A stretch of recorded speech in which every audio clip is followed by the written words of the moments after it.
नामकरण था तो मैं भी सारा काम निपटा के हो गई थी रेडी। बच्चों को तो पहले तैयार कर दिया था। मेरा तो बहुत सारा काम पड़ा हुआ था, रोटी बनाया, पानी भरा, बहुत सारी तैयारी करनी थी। तब तक यहाँ पर नामकरण की तैयारी भी हो गई थी। जब तक मैं तैयार होके आई तो फटाफट से जल्दीबाजी में तैयार हुई और यहाँ पर आई तो देखो यहाँ पर दीक्षा भी पहले से लगी हुई है अपने काम में और पंडित जी कर रहे हैं नामकरण की तैयारी। नामकरण में काफ़ी ज़्यादा टाइम लगता है, बहुत देर तक अंदर होते हैं, मंत्रोच्चारण पता नहीं क्या क्या होते रहता है, उतना तो पता है नहीं मुझे। और फिर उसके बाद बाहर में भी आना होता है। तो यहाँ पर देखो मेरा तो अंदर का काम भी हो रहा था, बाहर का काम हो रहा था, बीच बीच में अंदर आ रही थी, कभी बाहर जा रही थी। उसके बाद दीक्षा ने लगा लिया था मुझे टीका। और ये देखो बहुत सारी चीज़ें हैं जो सिर्फ नामकरण में ही होती हैं, जो धूप के पूरे मिट्टी सहित लेके आते हैं तवे में। और बहुत सारी चीज़ जो अंदर का हो गया था तो उसके बाद बाहर लाना था। तो अनीता की जेठानी यानी कि मेरी भाभी लेके आ रही हैं बाहर, सुप्पी में धान डाल के और उसमें दिया जला के ऐसे ही लेके आते हैं छाता उड़ा के बच्चे को बाहर। धूप भी इतनी तेज लग रखी है और छाते की भी पेश नहीं चल रही है, गर्मी इतनी ज़्यादा पड़ती है तीसरी में। अभी नामकरण हमने उतनी धूमधाम से नहीं बनाया, बस हल्का फुल्का ही किया था। अभी मम्मी ठीक होके आई है और अनीता की भी तबीयत ऐसी हो रखी है तो थोड़ा बहुत ऐसे ही बना लिया था हल्का फुल्का ही। और बच्चे का नामकरण ही तो करना था।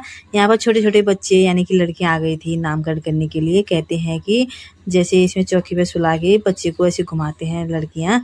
तो यहाँ पर दीक्षा ने रख लिया था बेबी का नाम। बेबी का नाम पड़ा है डॉ से। तो पंडित जी ने रखा है दिगंबर, हमने रखा है डुग्गू, लक्ष्य। अब अपने अपने पसंद के नाम हैं बाकी। तो यहाँ पर देखो अपनी मम्मी के हाथों से बाएं पैर से लगाते हैं माथे पर टीका और दीक्षा ने पकड़ के लगाया। उसके बाद गोदी में रख लिया था और धूप भी काफ़ी तेज़ लग रही थी। और उसके बाद ये केले का डंठल होता है, उसमें से दूध गिराते हैं बाहर पे।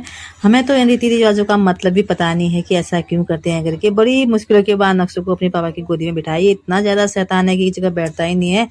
तो यहाँ पर बाहर की हो गई थी पूरी रस्में ख़त्म। फिर बेबी को बिठाया थोड़ी देर बाद झूले में और फिर मैंने पकड़ लिया था थोड़ी देर इसको। देखो कितना छोटा है और कितना क्यूट है, तो इतना प्यार आ रहा था मुझे और इसको अंदर रखा। उसके बाद देखो बाहर पे खाना भी बन चुका था, नामकरण का कार्य भी संपन्न हो गया था। तो अंदर पर सभी लोग आ रखे हैं, हमारे रिश्तेदार और बैठे हुए हैं। कोई दूध डाल रहा है अनीता बच्चे को और कोई बैठे हुए हैं।